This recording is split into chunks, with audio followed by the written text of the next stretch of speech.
Drama de Jesús. Segunda parte, Vida pública. Capítulo 7. La mujer samaritana.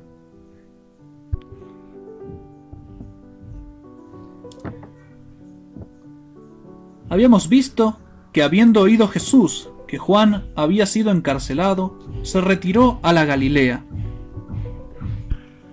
Si imaginamos a la Palestina como un gran semáforo dividido en 3 regiones según cada color del semáforo, el color rojo corresponde a la Galilea al norte, el color amarillo a la Samaria y el color verde a la Judea al sur.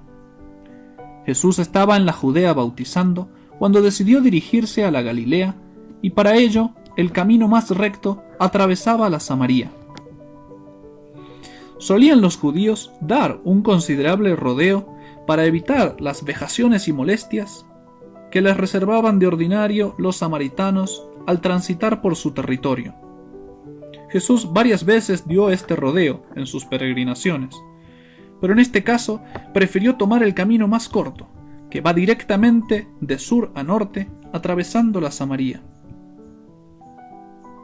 Al segundo día probablemente de su viaje, después de fatigoso caminar por ásperos caminos, frecuentemente subida y bajada, llegó en compañía de sus fieles discípulos al corazón del país samaritano.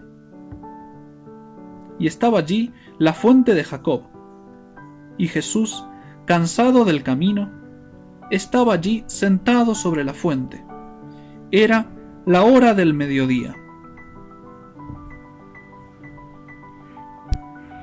El escenario donde estaba el Salvador era realmente bello.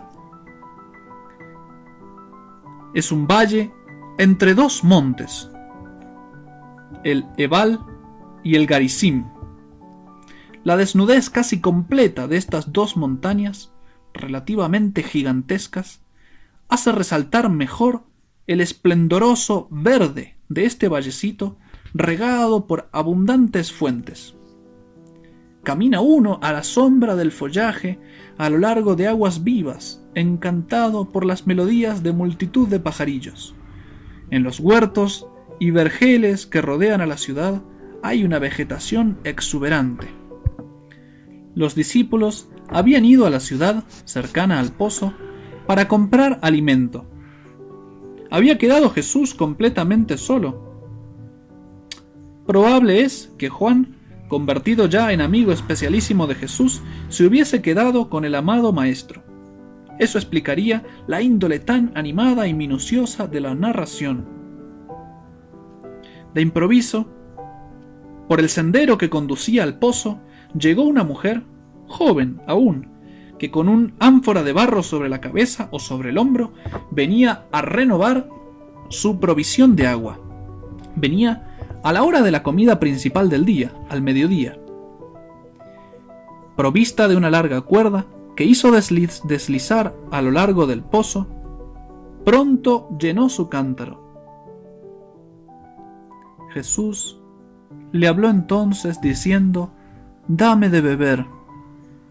Estaba realmente sediento después de un largo y penoso viaje, pero ante todas las cosas tenía sed de aquella alma tristemente extraviada por la senda del mal y a la que ardientemente deseaba traer a mejores sentimientos. «Dame de beber», responde la mujer llena de extrañeza. «¿Cómo tú, siendo judío, me pides de beber a mí, que soy mujer samaritana?» Había distinguido la nacionalidad de nuestro Señor, su modo de vestir, o quizás su pronunciación, le habían señalado. Los samaritanos pronunciaban de modo diverso. Esta admiración provenía de que los judíos no tenían trato, es decir, no tenían trato amistoso y familiar con los habitantes de Samaria. A tanto llegó la mutua rivalidad de ambos pueblos que tiempo después no podía un judío comer el pan ni beber el vino de los samaritanos sin contraer impureza legal. Esta aversión se remontaba al tiempo ya lejano en que el rey de Asiria, Sargón, después de haberse apoderado del país y haber deportado una gran parte de los habitantes a las provincias orientales de su imperio, instaló en su lugar otros prisioneros traídos, según leemos en el libro de los reyes, de Babilonia, y de Cuta, y de Abot, y de Mat, y de Sepharvaim, es decir, paganos. Esta mezcolanza, a la que se juntaron más tarde judíos apóstatas, constituyó gradualmente la nación samaritana, cuya religión, ecléctica al principio, adoptó después ciertas formas que se aproximaban al judaísmo. Así es que sus adeptos se atrevían a presentarla como el culto del verdadero Dios. La instalación en la cumbre del Garizim, una de esas montañas que constituían el valle donde estaba la ciudad, la instalación en la cumbre del Garizim de un templo rival al de Jerusalén inflamó todavía más el odio de los judíos, que tenían prohibido adorar en ninguna otra parte que no fuera Jerusalén.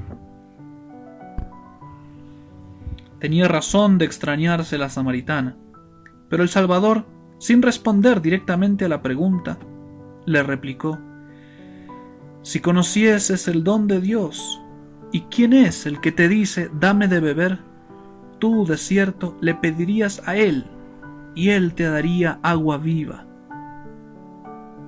Ese don de Dios consistía probablemente en ese regalo que la providencia le hacía de hablar directamente con el Mesías mismo.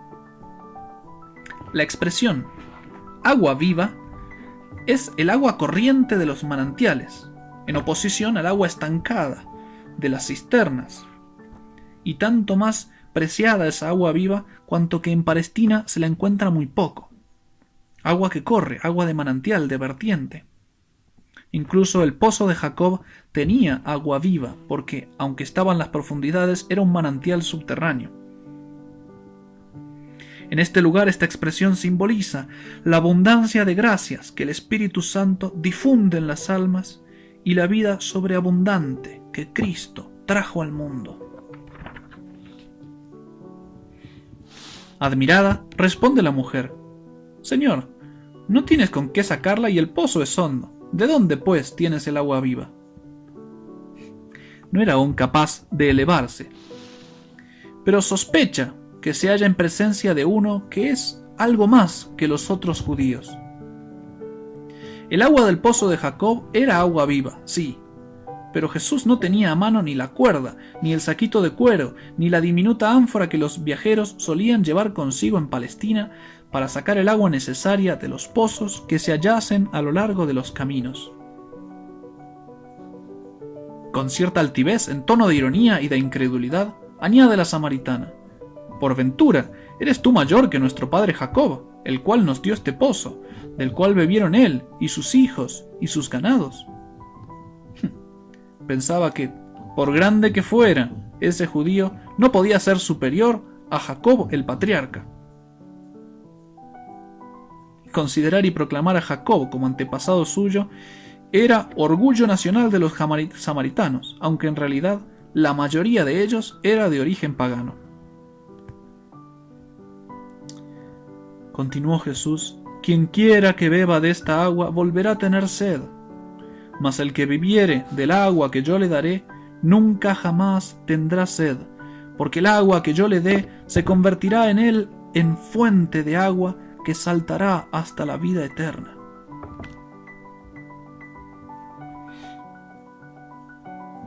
Trata de mostrarle que no habla de aguas naturales, sino sobrenaturales. El agua ordinaria, natural, incluso extraída del pozo de Jacob, no apaga la sed sino por algunas horas. La samaritana misma, con su ánfora, era una prueba manifiesta de ello. Cada día había que volver al pozo. El agua que él va a dar apagará la sed para siempre. Aunque la samaritana no comprendió del todo, estaba convencida ya de que quien le habla tiene un poder superior. Señor, dame de esa agua para que no tenga sed ni venga aquí a sacarla. invertidos los papeles, es ella quien hace a Jesús ahora la demanda.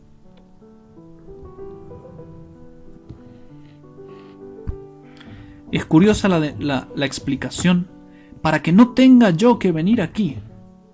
La ciudad de Sicar, donde vivía esa mujer, no solo tiene el pozo que está en las afueras, sino que dentro está rodeada de abundantes manantiales.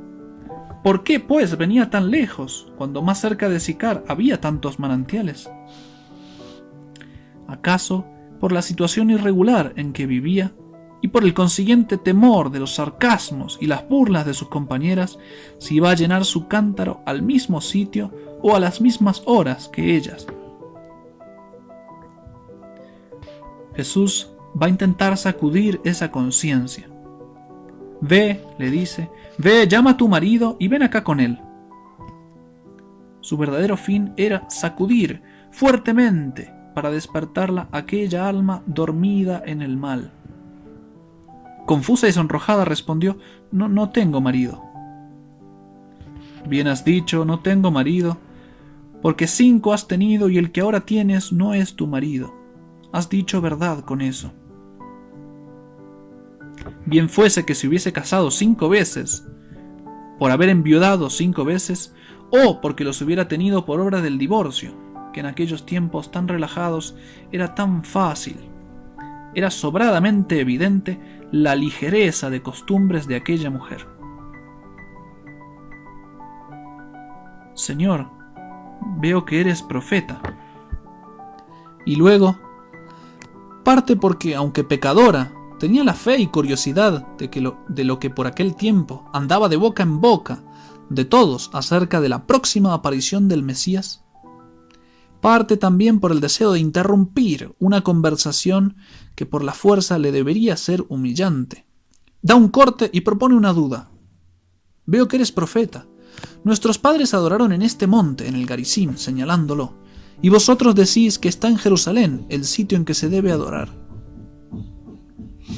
Le convenía a Cristo seguir por ese camino la conversación y le dice: créeme, mujer, se acerca la hora en que ni solo en este monte, ni solo en Jerusalén adoraréis al Padre. Vosotros adoráis lo que no conocéis. Nosotros, los judíos, adoramos lo que conocemos, porque la salvación debe venir de los judíos. Pero se acerca y es ya hora en que los verdaderos adoradores adoren al Padre en espíritu y en verdad, porque tales son los adoradores que busca el Padre. Dios es espíritu, y los que le adoran deben adorarle en espíritu y en verdad. Qué grandioso horizonte hable Jesús con este lenguaje.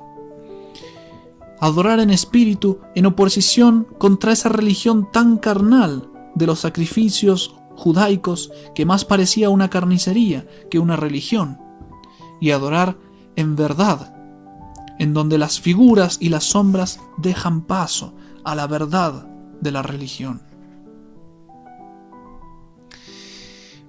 Esta profecía de Cristo será el cumplimiento literal de un oráculo de Malaquías profeta. Desde el oriente hasta el poniente, es decir, en toda la tierra, grande es mi nombre en las naciones, y en todo lugar, no solo en Jerusalén o en el Garizim, en todo lugar se ofrece a mi nombre incienso y sacrificios. Se ofrece una ofrenda pura, porque grande es mi nombre entre las naciones, dice el Señor de los ejércitos.